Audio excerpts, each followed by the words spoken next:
Guest room में नहीं रुकोगी लड़की। तो फिर कहाँ रुकूंगी? आउट हाउस में? तुम अपने कमरे में अरमान के साथ रहोगी। ना तुमने कुछ किया था ना इसने, और जब गलतफहमियों के बादल छट चुके हैं तो प्यार के सूरज को चमकने दो। फाइनली हो गई अरमान अभीरा की नई शुरुआत। दोनों हुए कमरे में रोमांटिक। आखिरकार कर दिया है दोनों ने एक दूसरे को माफ़। जी हाँ दोस्तों, ये रिश्ता क्या कहलाता है कि आने वाली कहानी बहुत ही रोमांटिक होने वाली है।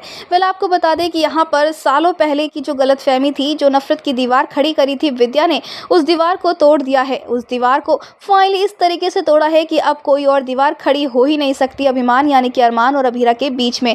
दोस्तों आपको बता दें कि यहाँ पर विद्या की पोल जब खुली है तो विद्या अभी भी अपनी गलती को मानने को तैयार ही नहीं हो रही है।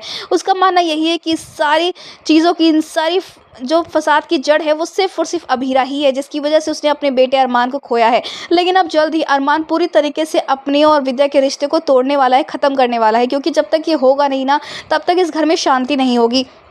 यहाँ पर हर एक घर के शख्स को ये रियलाइज़ हो चुका है कि इसमें अभीरा की कोई गलती नहीं है, सारा खेल विद्या ने खेला। लेकिन उसके बावजूद भी दोस्तों हम आपको बता दें कि विद्या जो है अभी भी अभीरा को ही ब्लेम करेगी।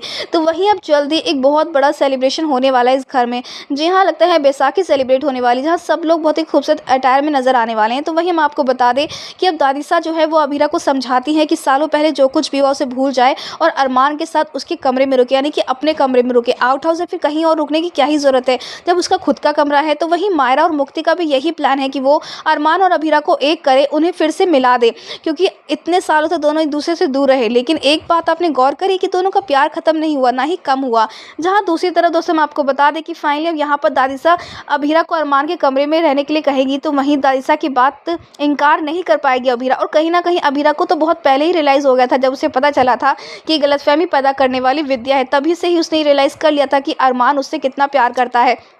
तभी तो अखाड़े में वो मार खा रहा था अपनी बेटी के लिए, और उसे कितनी फिक्र है अभीरा की। वो आज भी अभीरा से बहुत प्यार करता है। बस फिर क्या है, अरमान भी अभीरा से बहुत प्यार करता है और उसे भी अपनी गलती का रियलाइजेशन हो गया था बहुत पहले ही। इसीलिए अब यहाँ पर अभीरा कमरे में रुकेगी, तो वहीं अरमान भी अभीरा को अपने साथ रुकने के लिए मनाने वाला है, जहाँ दोनों अब यहाँ पर फाइनली एक दूसरे से बात करते हुए, हंसते खिलखिलाते हुए नजर आने वाले हैं।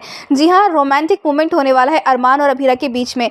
बस यही दुआ है कि अब अरमान और अभीरा अलग ना हो। भाई ये तो आप जानते हैं ना कि बार बार के बीच में कुछ ऐसा होता है जिससे अरमान अभीरा अलग हो जाते हैं। लेकिन अब ऐसा कुछ नहीं होने वाला है, क्योंकि अब बुरा होगा या फिर किसी का खेल खत्म होगा तो सिर्फ है वो विद्या का ही अंत होना तय है। अब देखना इंटरेस्टिंग होने वाला है कि आखिरकार क्या अरमान वापस अपनी माँ के पास आता है, या फिर वो समझ चुका है कि अगर उसे अभीरा के साथ रहना है तो फिर विद्या का सच उसे एक्सेप्ट करके उसे दूरी बना ही लेनी चाहिए। वेल हमें कमेंट करके शेयर करें दोस्तों, आप कितने एक्साइटेड देखने के लिए अरमान अभीरा का ये प्यारा सा मोमेंट, हमें कमेंट करके बताएं। ऐसी टीवी के लेटेस्ट अपडेट जाने के लिए चैनल को सब्सक्राइब करना ना भूलें।